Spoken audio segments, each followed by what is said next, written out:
she's been a panelist a lot. Yeah. But she's... Is she sitting at the table? She's sitting at that? Oh, yeah, that's Yeah. her right there. Yeah. So we'll talk Yeah, I'm about going back to give her a hug in a bit. Yep. Yeah. Oh, everybody can hear me. Darn. It might be able to. Yeah. So you're all good? I'm good. Okay.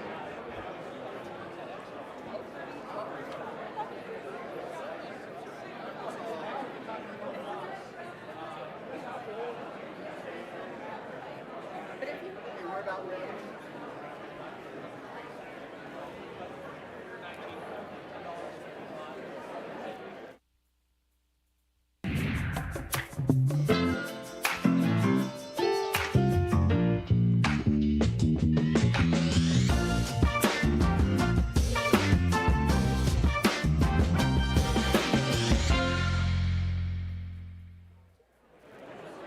Good afternoon, everyone. Welcome to the Columbus Metropolitan Club, also known as the CMC. I apologize that I don't have a deep, handsome voice to have a good register, but the CMC connects people and ideas through community conversations and forums just like this one every week. So glad that you're here. My name is Tony Bell. I am the CEO and Chief Learning Officer for Phoenix Consulting Company, and I'm also a proud member of the CMC's Board of Trustees. For those of you joining us by live stream today, we're coming to you from the Ellis, Columbus, in Columbus's historic Italian village. So I'd like to say a big welcome to everyone and give yourselves a warm round of applause. I love clapping because it feels like bacon or something frying good in a pan, right? You're ready for a good meal. And today is going to be a good meal because it's pretty timely. So for everyone, I want you to say that I want you to know that if you scan the QR code at your table, you can also learn more about today's forum. Take a short survey and see the many organizations that support your CMC. Speaking of supporters, guess what? We are so grateful and appreciative to today's sponsors, Columbus State Community College, where I'm a proud graduate of, Grange Insurance, The Ohio State University, and Otterbein University. Give them a big round of applause. Thank you so much for being sponsors, and thank you to the presenting sponsor of our live stream, the Center for Human Kindness at the Columbus Foundation, and our live stream promotional partner, the Columbus Dispatch. So I'd like to welcome each of you, and remember that today and every day, the CMC Forum takes a village. It takes a village to raise a child. It takes a village to support the villagers. So you're all villagers, and I want to thank you for being here as part of today's program. So Ohio's system of higher education is reinventing itself for a new era in the state's history. Will schools be ready? Dun, dun, dun, dun. And I know they're saying yes. So with today's panelists, we'll explore how Central Ohio's colleges and universities are preparing for a climate where every dollar counts, where potential students are scarcer than a generation ago, and where partnerships and innovations are the keys to help Ohio's institutions of higher education build tomorrow's workforce, and in some ways even today's. So now it is my great honor to welcome our distinguished panelists. Are you ready? It's going to be amazing. Please welcome first Dr. Morakinyo Kuti, Dr. Kuti, President of Central State University, Dr. John Comerford, President of Otterbein University, Dr. David Harrison, President of Columbus State,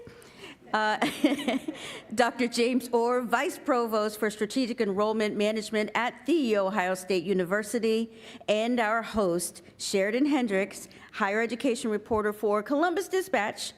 And I want you to give them all a round of applause. Because we can bring the joy, we can bring the noise, and we can certainly have this conversation. So Sheridan, come on up. Thank you, guys.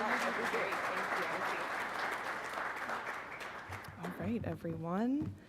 I'm excited because we get to talk about my favorite topic, higher education. I have an audience that's just waiting to hear from these guys all about this. So Let's dive right in. Like Tony was saying, there are a lot of issues facing higher education. There's a lot of great innovation taking place here in our state as well. But my two favorite words are historical context. So I think it's helpful to level set a little bit and get an idea of where we are at in higher education right now. I already told James that I'm going to pick on him first as our resident here. You guys can hear me? All right. As our resident enrollment specialist here, so James, can you tell us a little bit about this scary, looming word, the demographic cliff? What does this mean for higher education? Absolutely, and so good to see everybody here. So in 2008, a researcher and economist by the name of Nathan McGraw, he studied birth rates and a decline in birth rates. And because of those declines in birth rates, what he projected is that starting in 2025, this fall, that there would be a decline in the number of high school graduates across the country. We've already seen that decline in many places, but another thing that is probably a little bit more concerning is college going rates. 2 years ago, 8.3 million students and families applied to college, they were accepted to college, and they chose not to go anywhere. In the state of Ohio, we went from 2010 to 2023, we were at 72% of our students, high school graduates, going to college from the state of Ohio in 2010 to 66% a year ago going to college. So if you think about that, not only do we have a decline in birth rates, which means a decline in college graduates, we have more and more students who are choosing not to go to college and not to go to college anywhere. So with that in mind, for anyone who wants to start us off, how have your institutions been seeing this changing demographic cliff, but then also bracing for it? I'll jump. I want to start by thanking Tony for singing Columbus State. I love that. We are, the data that James cited are national data. We're a local institution. And I think that those demographics play out differently community by community. And we're blessed in Central Ohio that we are still seeing a lot of growth. We've got a lot of school districts that are building elementary schools, middle schools, high schools. That's something that really does matter. Specifically, we are, have had a real focus on adult learners. Many of our students are adults anyway, and we're seeing a real growth in that regard.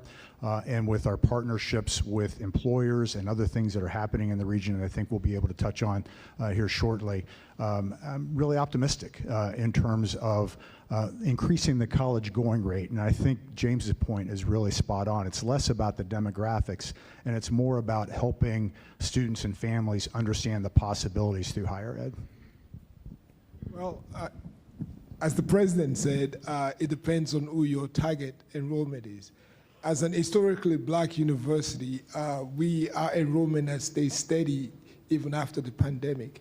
And for cultural reasons, a lot more students are interested in HBCUs. So we saw a slight increase in our traditional student enrollment last fall. And based on our numbers so far, our enrollment for the fall of 25 looks to be significantly stronger, because not only are we focusing on getting more students, but we're actually focusing on Ohio students. So we've added resources on our campus. We increased our enrollment staff by, we had 4, had 2. So about 30% to recruit, or to focus strictly on recruiting Ohio college students. So it depends on who you're targeting to how it will affect you.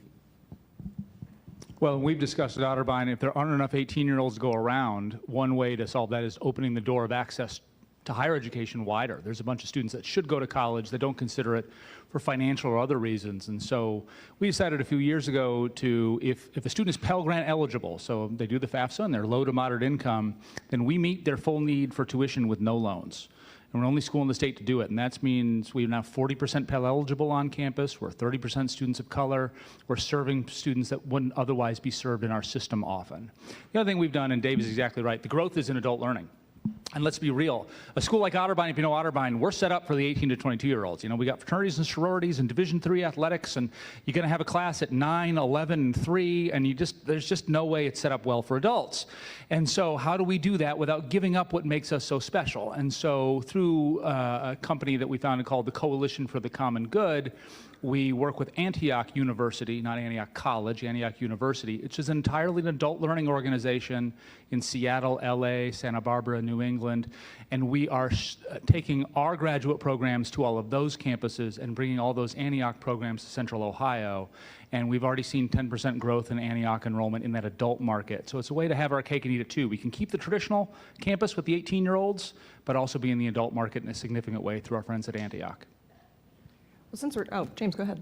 Well, I was going to say, one of the things that we've done at Ohio State is really double down on our efforts in focusing on rural communities in the Appalachian areas of Ohio. I've been really pleased with the enrollment of our regional campuses. In fact, over the last 2 years, we've seen a nearly 20% increase in first-year enrollment on our regional campuses. And this past year on the Columbus campus, we enrolled the largest first-year class in the history of the institution. And it really goes back to this idea of how do we provide access and opportunity, particularly for Ohio residents. So we've talked a little bit about adult learners, talking about some of these other demographic groups. You know, if you are a 17-year-old high school junior, most of the time you're going to start going to a college counselor, talking to other, you know, your peers, some of your teachers saying, you know, college, what are you thinking? What are we doing?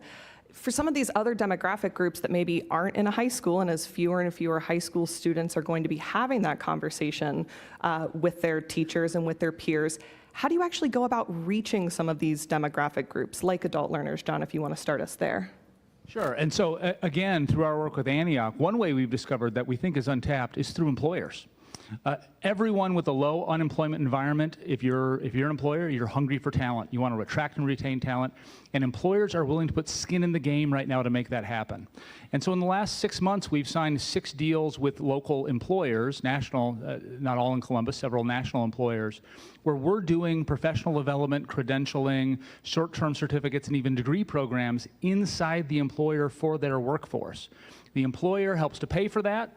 It's easy for us because we don't have to go recruit a class, right? I mean, they're being delivered to us, and they get to invest in their people in a way that has boosted retention and productivity at those companies. And so we think it's time for partnership. The traditional ivory tower of we walk around in our strange robes and talk about philosophy and Plato and ignore the world around us, that has to stop, and it has at most institutions, and we have to reach out and build the bridge more intentionally between the employers that are going to take our graduates or currently have students that need served and what we're delivering in our programs. So we're doing something very similar. So, you know, along with Ohio State, Central State University is a land-grant university.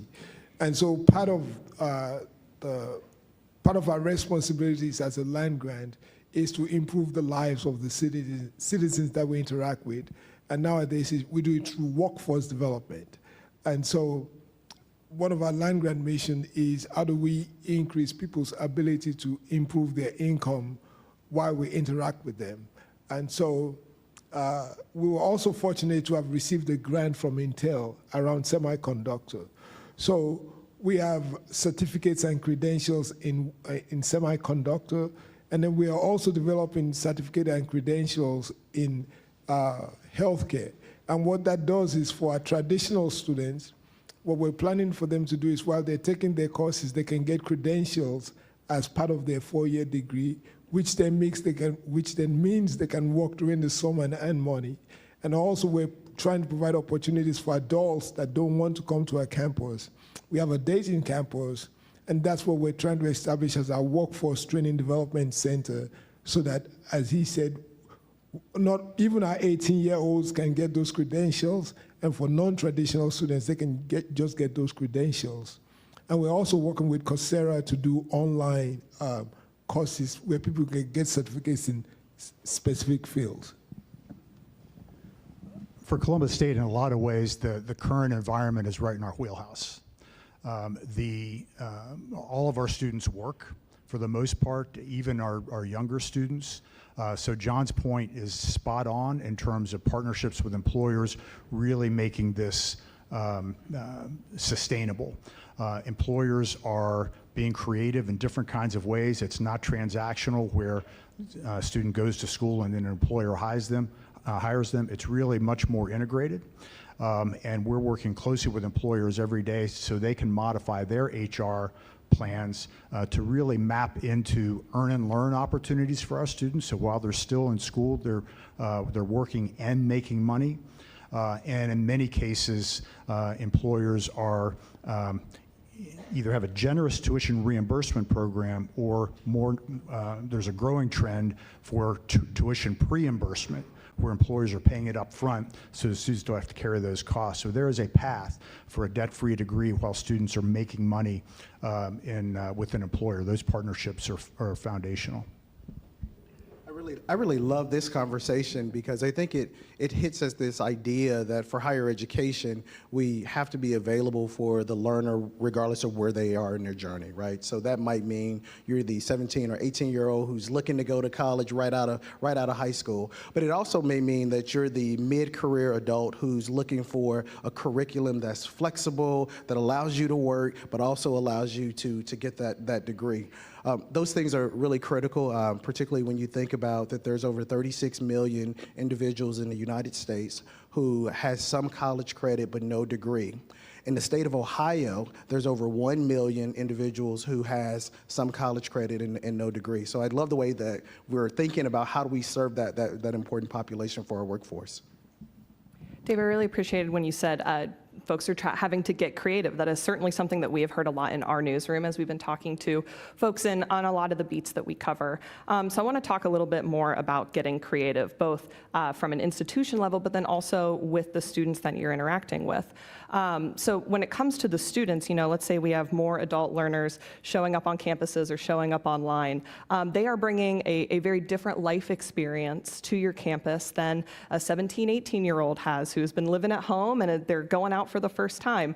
And as we're continuing to, find more students in different demographic areas with different lifestyles and different backgrounds, some of that comes with food insecurity, housing insecurity, having to juggle taking care of children or other loved ones. So Dave, if you want to start, because we've done some reporting together on this, talk to me a little bit about how are we getting creative as institutions to serve these new groups of students showing up on campus? We've been on a disciplined student success journey for a decade and a half now. Before the pandemic, as we started to realize we were losing students who were in good academic standing, we started talking to them and doing surveys and having focus groups and really trying to understand what was happening in their lives. And food, housing, transportation, and childcare came to the top.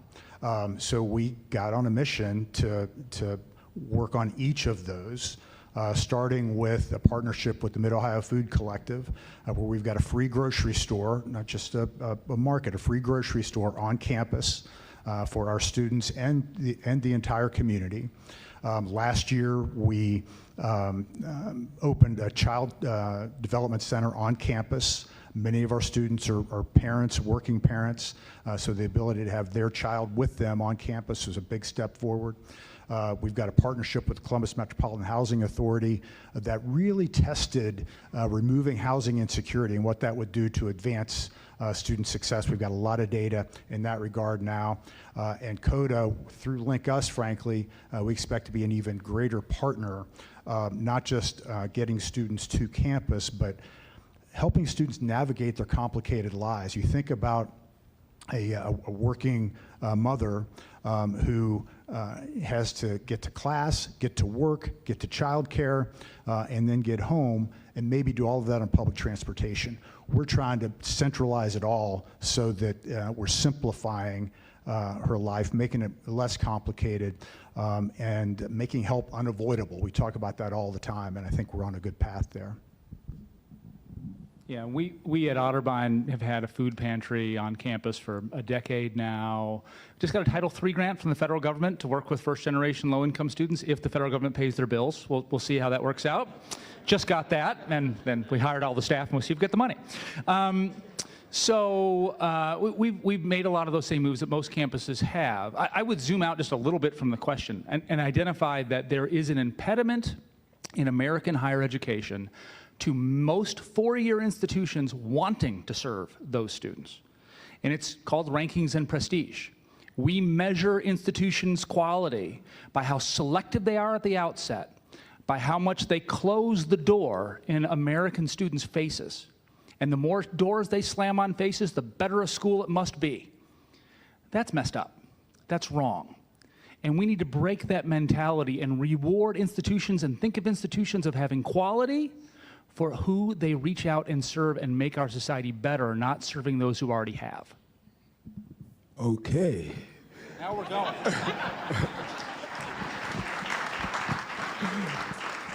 So I 100% agree with those words, especially for an institution that has, we provide access to underrepresented individuals, that we believe that it's very easy to take a high school student with a 3.0 GPA and your retention to the second year should be 95%, right? Because they're well prepared. Some of us don't have that fortune. Having said that, because we're using public funds, we understand our responsibility to produce outcomes. And so when we're talking about providing access to education, we have a Dayton location. That's downtown Dayton. It's in the middle of downtown. For those of you familiar with Dayton, downtown Dayton is very close to the lower income parts of the city. So we have this facility that we're trying to enhance and rehabilitate because it's on the bus line. It's easy to get to. If you have children and you walk downtown Dayton, you can just go to a downtown Dayton location. Because our campus is in Wilberforce, which is remote. That in itself is a challenge for students who live on campus because they cannot go to town and get work. So we have to provide education where people are. So that's where we're trying to access that. But a topic you haven't brought up yet that is near and dear to us is the disparities in health, right? And we all know that that has to do with education. So later on, I want to talk about that if that's part of the questions, but I'll just leave it at that for now. Anything to add? Awesome. So as I've talked with some of you before, I know this is a very passionate subject for you. A college degree remains a life-changing asset for graduates. Axios reported last year that graduates in 2023, so folks ages 22 to 27, earned about $24,000 more annually than their peers with only a high school degree.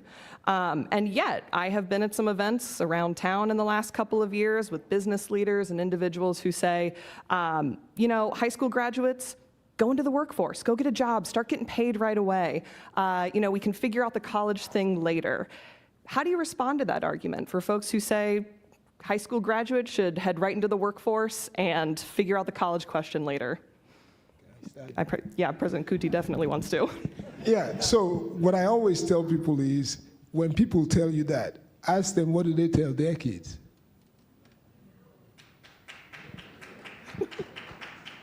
Because most of them are advocating for their kids to go to Ivy League schools or go to regional universities, but that's the advice they have for others, right? And they also have Ivy League degrees. But anyway, back to the point. What I'm trying to say is that it's a proven fact, regardless of where you're from, race, gender, sex, any kind of demographic, the number one predictor of your socioeconomic status is your college degree. And it's not just because I'm a university president, that's just what the facts are. And the key is, as the president said, is to open up the door so that more people can get that access. That's what we need to focus on, not to say the four-year degree is not important or the associate degree is not important. Is how do we make sure more people get that degree and all of us, because I believe that a better informed society is a much better society for all of us. Yeah.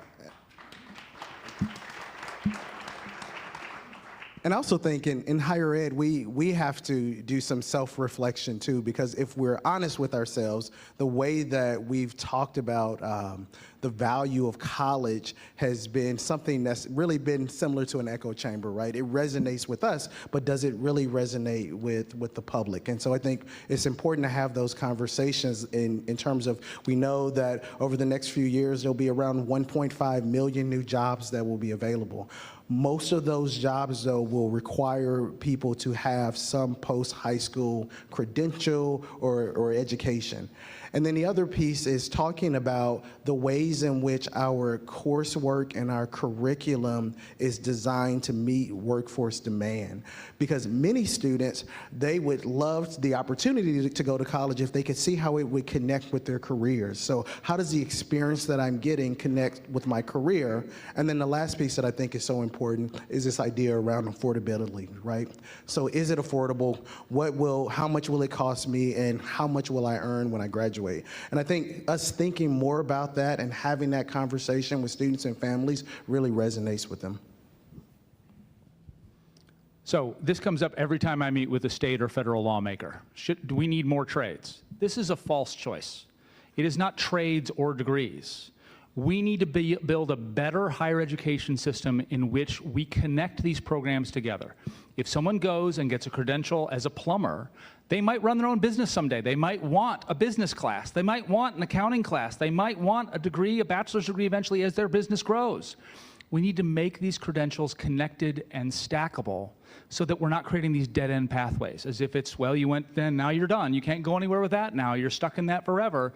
This is a false choice. The idea that it's 4-year degrees or associate degrees or trades. And you can do both, and we can build a better system to serve people to do that. So I should have gone before John because he gave my speech. Literally, I was going to say it's a false choice, so I will agree with him that it's a false choice. As I said, all of our students work anyway, and the ability for them to work while going to school, ideally with the employer as a partner, can really make a huge difference. Students can get jobs out of high school. They can't launch careers without a post-secondary credential, like James said. And the ability to help folks understand that this is a long game.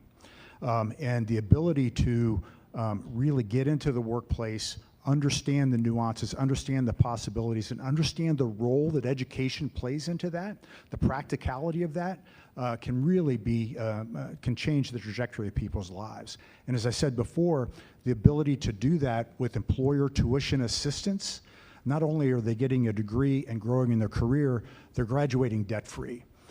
So it's absolutely a false choice, and it's something that hopefully rooms like this can help us change the narrative, because we see it all the time, where students start at a university because that's what their ecosystem demanded of them, and a semester or a year in, they're coming to Columbus State with GPA issues and student debt issues and starting from scratch. That step is avoidable with the ecosystem we have in place in Central Ohio.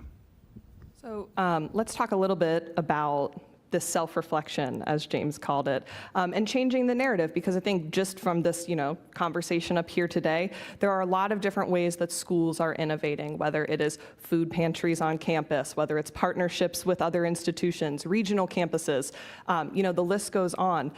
What is next? What is the next way that higher education in Central Ohio can innovate to continue to meet these needs? Well, I'll jump in. At Columbus State, we do nothing without a partner. And I think that partnership ethos really gives us a foundation to respond to what's next. We've got great partnerships with our university partners called Preferred Pathway with Ohio State, Otterbein. Mr. President, we're going to get together and talk about, we've already talked about that, where our graduates are guaranteed admission to the university to create a pathway to a debt-free bachelor's degree. A full-time student at Columbus State pays $5,000 a year. Most of our students aren't full-time. Many of them are Pell eligible, so most don't pay that. So the ability to be a university junior with zero student debt is a huge step forward. We had launched a new partnership with Ohio Wesleyan University last year, a program called Tuition Match, where they are matching our tuition for the junior and senior year. So our graduates who go to Ohio Wesleyan are paying $5,000 a year for their junior and senior year, $20,000 bachelor's degree at Ohio Wesleyan University. Those kinds of creative partnerships really come from shared vision and shared conversations like this. We've got similar arrangements with employers who, again, are really being creative and thoughtful in terms of how to create non-traditional pathways into their careers. And one of the partnerships that you'll hear more about next week is Columbus Promise. It's something that came through during the pandemic, working with the City of Columbus, specifically Council President Hardin and Mayor Ginther, with Columbus City Schools and a college access organization called I Know I Can, which provides a tuition-free opportunity for all Columbus City Schools graduates to Columbus State. None of that happens without shoulder-to-shoulder partners with a shared vision and a commitment to working through the details, because these things aren't easy, but they can really be game-changing for students, families, and our entire community. Well, I love what you're mentioning, because it really gets at this idea of industry partnerships being critically important, but also focusing the way we think about education being towards providing workforce opportunities for our students. A great example is at Ohio State, on our regional campuses, we have a Bachelor's of Science in Engineering Technology. And what we know is that that program is absolutely critical to providing access, is meeting a workforce need. The other piece that I say is really important for the future is thinking about online learning and online education. So how do we use online to provide an access to an education for those working adults? And since I've mentioned so many stats, I'll mention another one. In Ohio, over 500,000 Ohioans are taking online courses, but they're taking it out of the state of Ohio, right? And I think we have a great opportunity to use online education to educate Ohioans. So I think that, as a public institution, the first thing that, because we're using public funds, I remind my colleagues every day on campus that these funds that we have can be used for other very meaningful things than higher education. It could be K through 12, it could be medical needs, it could be law enforcement, that these are all very important needs, right? So we have to convince the public and policymakers the value that they're getting for the money that we're giving, that we are receiving. So that's a tremendous responsibility on our behalf, that we have to make sure we're using those public funds wisely. And so we have some on-campus initiatives to help our students get to the third year, which we call the Guided Pathway Initiative, meaning you take a set of classes, because most 18-year-olds don't know exactly what they want to do, so they take a lot of classes. But we're trying to provide a pathway for them to take these classes, and after their third year, they are more able to make a choice. We're also engaged in online learning we want to do it in a more systematic manner, as I mentioned, where you get credentials so that you can work while you're still in education. But we just need to be able to demonstrate to the public that it's not an ivory tower. Sometimes that's the innovation, is for people to actually get to know what we're doing. And we also have a responsibility to go to, I'm the newest president here. I've not even been a president for 1 year, so maybe I don't know what I'm talking about. but anyway, that we need to come to forums like this, go to Columbus, go to places where people are, and just tell them, invite them on our campus so they can see what we're doing. Because as the president said, we just need to engage more people in what we're doing. I think sometimes that's the innovation, at least for us, is for people to understand what we are and what we do and how education improves everybody's lives. I agree with all of my colleagues, all well stated. I will say the controversial thing. Change is coming to higher education, and it probably is not going to be led by higher education. This is going to be forced from the outside, because what we're doing right now doesn't work. As a system, we can each have examples of our institutions, what we're doing and so forth and so on, but as a system, this isn't working. And so it's accountability season in American higher education, and you're going to see state funding for scholarships and for SSI, for the state share of instruction for public institutions, continue to get squeezed from the state government. You're going to see squeezing of resources from the federal government, as we're already seeing in the early days of the Trump administration. You're going to see accountability to outcomes of our graduates, and you're going to see consolidation in the marketplace. There will be fewer colleges in Ohio in 2 years, and in 5 years, and in 10 years than there are today. And frankly, we're overbuilt. There's too many schools with too many seats. And that's okay that we're going to see some consolidation and partnership and new ways of doing business. We have to make sure what we're doing is relevant. We have to be unabashed about breaking the elitist model of only serving 30 ACT kids from wealthy families, and be democratic about the way we allocate this life-changing resource and this life-changing program that we deliver. And I think if we don't do it ourselves, it's going to come from the outside. Thank you all so much. This has been a great conversation, and we're going to keep it going here. It's CMC's longstanding tradition to do audience questions. So we're going to move to questions from our live stream and in-person audiences in just a few minutes. Doug there in the back. Hi, Doug. If you have a question here in the audience, go ahead, make your way back that way. Doug will help you out back there. We're going to do one more question while folks are getting situated here. Lots of folks in this room are innovative. They are community leaders. You are all extremely impressive. And many of you are also parents. So you have a financial stake in some of what these guys are doing up here. And you might have questions about what's the best route for my kid, and where do we go from here? So I would love to hear from everyone up here. What advice do you have for parents or high school seniors who are considering whether college is right for them? What words do you have for them? I'm going to go first because I have a high school senior, and we've been doing college visits, and I've been driving the Otterbein staff crazy with, I went on this visit, they did this thing, and that was cool. We should do that too. And so I'm driving everyone nuts right now with me and my high school senior. And I can confirm the research is correct. There is no rhyme or reason at all to the college selection process. We had a sunny day and a nice tour guide, and he loved it. And that's sort of all there is to it. We need to be better than that. Because what that means, because there's no rhyme or reason to the college choice process, it means that students land at schools that are the wrong match for them.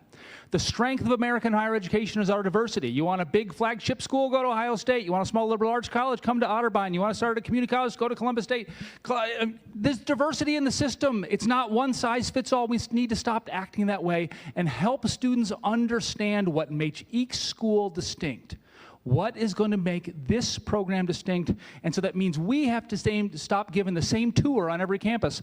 Look at our old castle building. Don't we have a nice old castle building? Everyone has an old castle building. Who cares?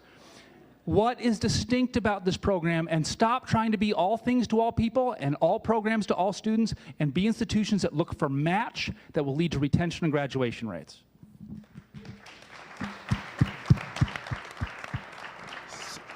So I had moved the mic to my mouth to follow you, but you got a round of ovation. So I don't know if I want to do that.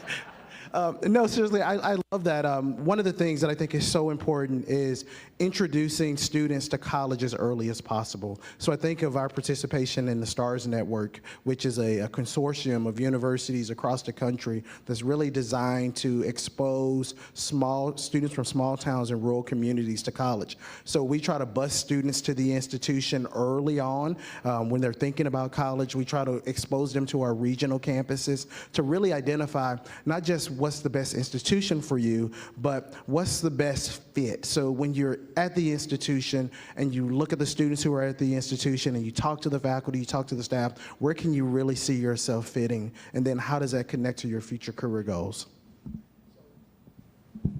So we're trying to, what we're trying to tell students is there's only one public HBCU in Ohio, that's a land grant, that the experience that we provide you cannot get anywhere else. Although we don't care your reason for coming, as long as you come. But I'm saying that to say, as the president said, students make choices that are unexplainable. but we want them to understand what they're getting when they come here. Because if you don't know that and you come here for a wrong reason, like he said, you're not likely to stay. So we want to, we're developing a new mission statement, and one of the words is there is that we'll provide a personalized learning pathway, regardless of whether you're an adult, you're 18-year-old. We want to make sure that you're here, and this is the path that you want to take. And if once you understand what we offer, and that's why you come, you're more likely to stay. So that's what we're selling.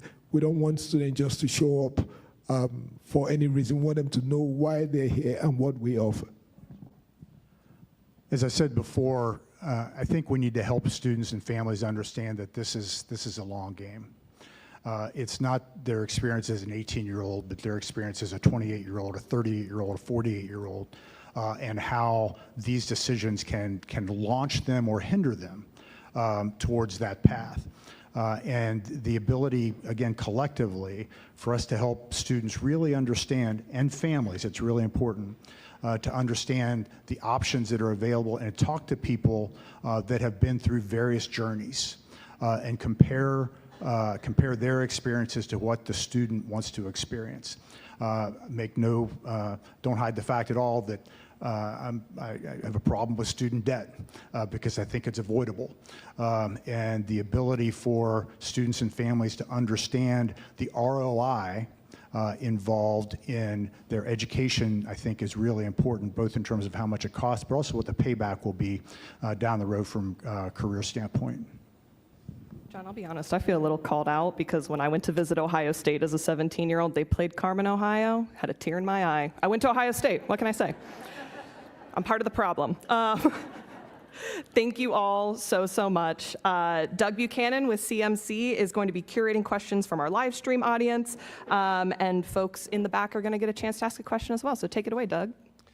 Sheridan, thank you so much. Thank you to today's panelists. Great CMC conversation. Thank you.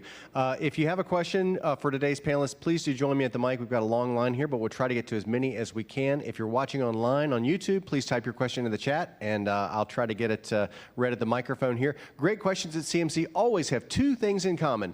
They take 30 seconds or less to ask. And what punctuation mark does a question end with? It ends with a question mark. Yes, it does. Thank you. Okay. Let's start with this one. Richard Meyer asks, for any panelist, how will the recent proposed state legislation impact higher ed institutions? And I assume he's talking about what is now called Senate Bill 1.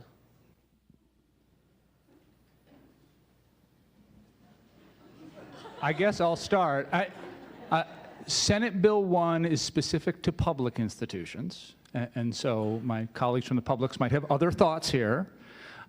It certainly sets a precedent of political interference in higher education that I think is, even though it wouldn't apply to an Otterbein, is a dangerous place to go. I think it is critical that our college campuses, if we are going to be legitimate educators, are welcoming to all mainstream points of view. We don't pick sides. And when we let the left or the right start interfering in our curriculum and how we deliver it, then I think that's problematic to what we can deliver as educators. We want well-rounded students that are exposed to all mainstream ideas, and I hope that that trend doesn't last long of reaching into our institutions to meddle.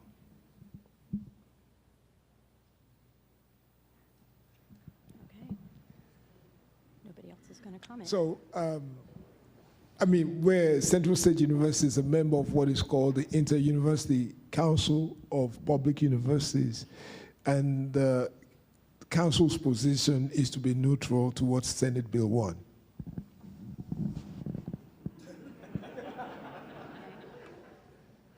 All right, great.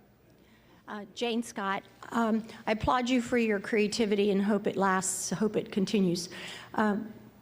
What is the path, and is there an opportunity for someone who's interested in a liberal arts education at a four-year university to major as a plumber or an electrician or an HVAC technician or a cabinet maker or a contractor? Dr. Harrison, I know you have great programs that do that, but that person comes out with an associate degree, a technical degree. I think the business plumbers, the business electricians, the business carpenters and cabinet makers will benefit from a liberal education? How do we get there? I'll jump in.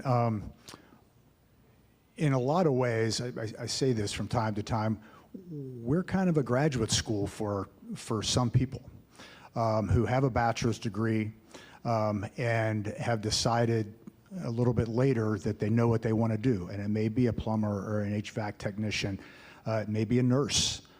We started our first bachelor's degree program this year, Bachelor of Science in Nursing. We're actually going to have graduates this spring after only 1 year because they came to us with a bachelor's degree already and are using that as a career transition. So I think that's a great question. And again, I think it speaks to the fact that higher education isn't a one-time event in people's lives. And that's going to be the case even more so going forward. So the ability for us to work together, and I'll tell you, Central Ohio is lucky to have the diversity of institutions and the level of collaboration that we have that makes that easy for folks to access. Yeah, because I really believe it's this idea of educating students and families and being available to them as educators across their journey, so across their lifelong journey, regardless of where they are in their career or where they are in their life. We try to think about that a lot at Ohio State. We offer completion grants, and these are grants where when students come back to us and maybe they need some funds to be able to continue their education or get a credential. Our regional campuses do an amazing job as well of being available for students, families, and just learners across the journey as they're thinking about differences in their career. And the last thing that I'll say is that what we know is that the arts, the humanities, liberal arts is super critical because employers are constantly asking the question, not only do you have this interdisciplinary depth, not only are you good with your trade, but can you communicate with people who are different from you? Are you good at managing your time? Are you a problem solver? Because what we know is that the world's largest challenges 10 years from now is not just about do you know your field, it's do you know how to think and do you know how to answer really difficult questions? Hi, my name is Sarah Julian Bell. I'm from Mount Carmel College of Nursing. My question, it's clear that the federal government is going to begin determining the value of specific degrees following the passage and implementation of the Financial Value Transparency and Gainful Employment Act. So I have a two-part question. How are your institutions preparing a response for potential repercussions or fallout from these targeted actions? And how do acts like FVTGE impact academic freedom and the value placed in the sharing of knowledge? Thank you. So I can get started. That was a great question and perfectly phrased. We always try to help policymakers see the longer arc of a career. One of my favorite stats about Otterbein grads, and these are grads of all institutions, this applies. The students are flocking to the majors that sound like jobs, nursing and STEM and business. And there's a general, well, if I major in history, what do I do, right? Or major in political science, what do I do, or art? The reality is the professional programs immediately after graduation, those students make more. A nurse is going to make more than a history major the day after graduation. If you go 20 years into a career, it's reversed itself. Because oftentimes the students that come out of the social sciences and humanities have found themselves in career paths where they're getting promoted, they're starting businesses, they're doing things like that. Whereas nurses often stay nurses, as they should. That was the goal, right? And so there's a chance for advancement in some of these other fields. And so you got to take a longer view than they want to measure 6 months after graduation, what are they making? And that's just not the right way to think about this.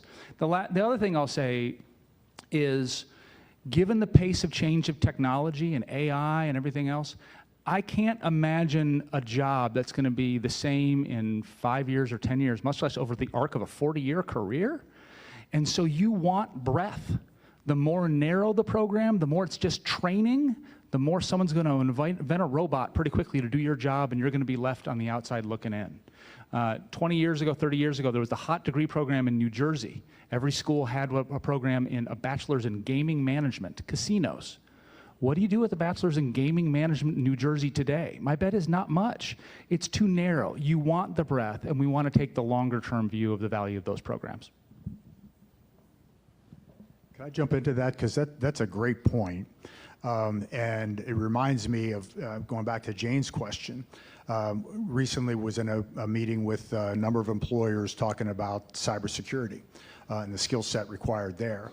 And one of them said the best training would be someone with a bachelor's degree in humanities and your, pointing to me, your cybersecurity certificate, because they'll have the technical skills and the tools, but also the thought process that can anticipate some of these issues. Thank you all. As a history major myself, I can say there is hope out there, yes.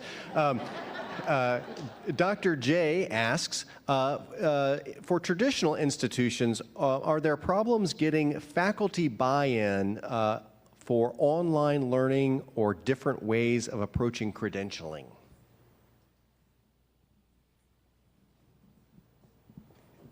You know, one of the things that makes online learning very effective is the flexibility that it gives to students as they're learning. That does mean that we have to rethink the pedagogy when we're delivering online courses. We know that effective online delivery is typically asynchronous.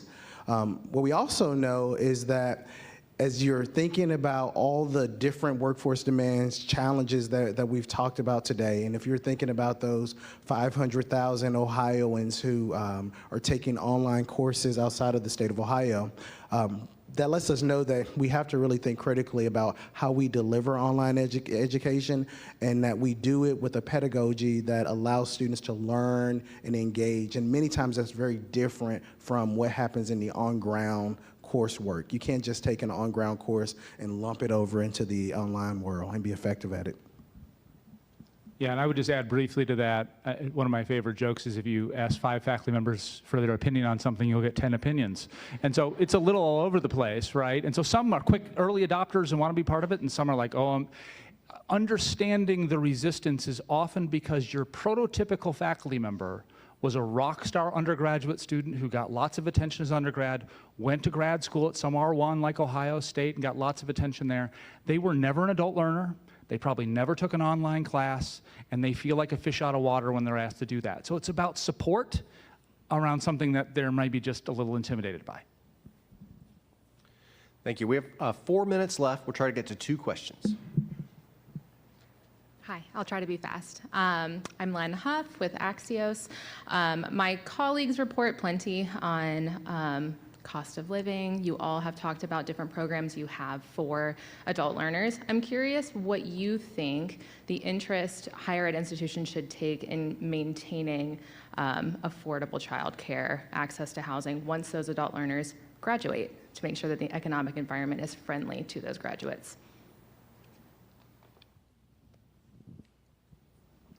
All right, I'll start.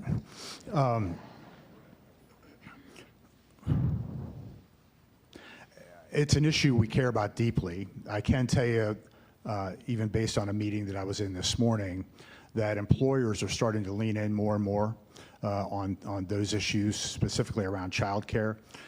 So the ability for us to eliminate as many barriers as we can while they're students elevates the opportunity for them to enter a workplace that's going to be supportive for those needs ongoing, whether it's because of they're making enough money to meet those needs or the employer themselves is providing that service. So I think, again, that partnership will be important as those non-academic barriers continue into the workplace.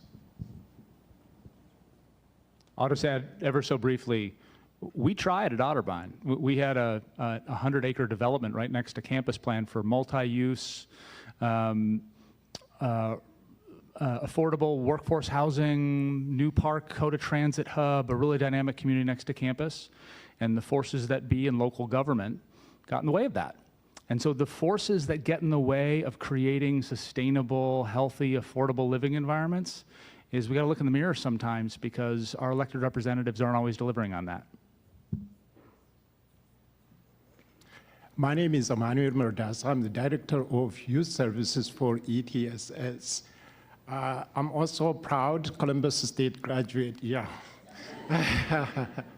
About 27 years ago, when I moved to United States, I have a 4-year degree education background, but I was not sure how to get involved and enroll into school, and Columbus State gave me that opportunity. I'm very thankful about that. My question is related to that. There are many immigrants and refugees who are coming with a lot of education background as well as work experiences. And when they got here, they cannot directly fit into the system. They have to find a way to improve themselves where they're looking toward the college and higher educations. And my question for you is, what is your strategy to engage this demographic? And also, not only for them, for their children. Most of them, they moved here to give a better opportunity, especially education for their children. And so how do you involve these parents who doesn't have that experience similar to others who have the privilege to navigate the system, enroll their children into college? Yeah, I really appreciate that question. I think that's critical when we're thinking about access. I mentioned earlier about our STARS Network program and where we're going into rural communities and Appalachian areas and helping students and families, because families is a critical part of this, is navigate the college process. So how do you think about selecting a college? How do you find financial aid so that you can fund school? What majors do you need to think about? Those type of things are critical. We also have something called the Buckeye Student Leadership Academy, and David Roy is sitting right here in front of me, and David runs that program. And what we do is in students in their junior year, we work with them and their families to take them through the college applying process so that they can get into college. But here's what's far more important is that we want them to be successful while they're here at the institution. And success doesn't just mean retention and completion, it also means career and job outcomes as well. So part of addressing the college going rates is going to be reaching in the communities like you've described and really helping create more people who are eligible for college, know how to apply to college, and also are able to be successful while they're in college and afterwards. Everyone, I wish that we could keep talking about higher ed. I could do it all day. Come find me after. But I'm getting the wrap-up signal from Doug, so I'm going to turn it back over to Tony for some concluding remarks.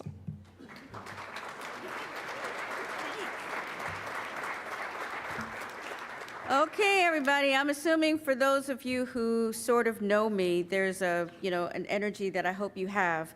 So here's my remarks. I hope that you found today's conversation leaving you connected to a shared vision, right? What I heard so much, especially from Dr. Harrison, not that I'm giving him deference as his favorite student of 2012, I'm just saying that, that partnership and connected vision. But I do hope that today's forum leaves you better informed, ready to connect the dots, right? And I want you to say ready. Everybody, 1, 2, 3, ready. 1, 2, 3, ready. Yes, ready to connect the dots, ready to engage, and deciding what's yours to do. So each of you, I hope that you're looking and thinking to yourselves, like, what's mine to do in this situation?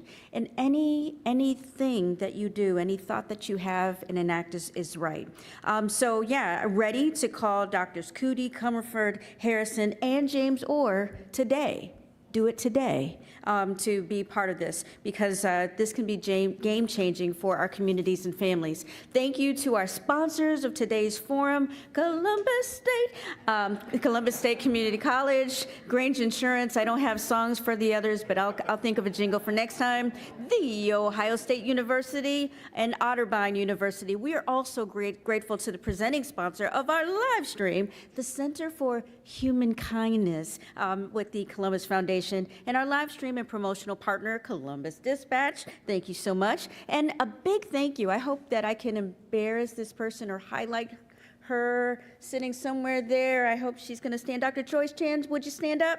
Let's give her a big round of applause for suggesting today's forum topic.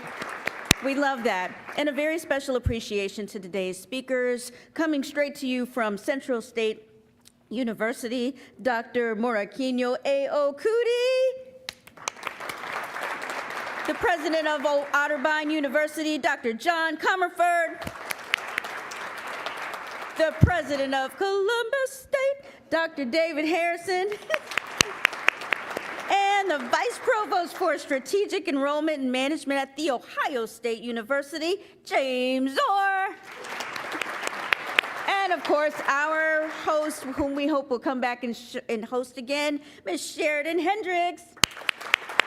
We don't know if she's related to Jimi Hendrix, but she rocks. So thank you. I hope you'll make plans to come and join us again next week. You'll have a different but amazing presider here at the Ellis. And the topic, drum roll, please. Thank you for the drum roll. Drum roll, the caregiver crisis. How do we solve it? Okay, see you next week. Thank you, everyone.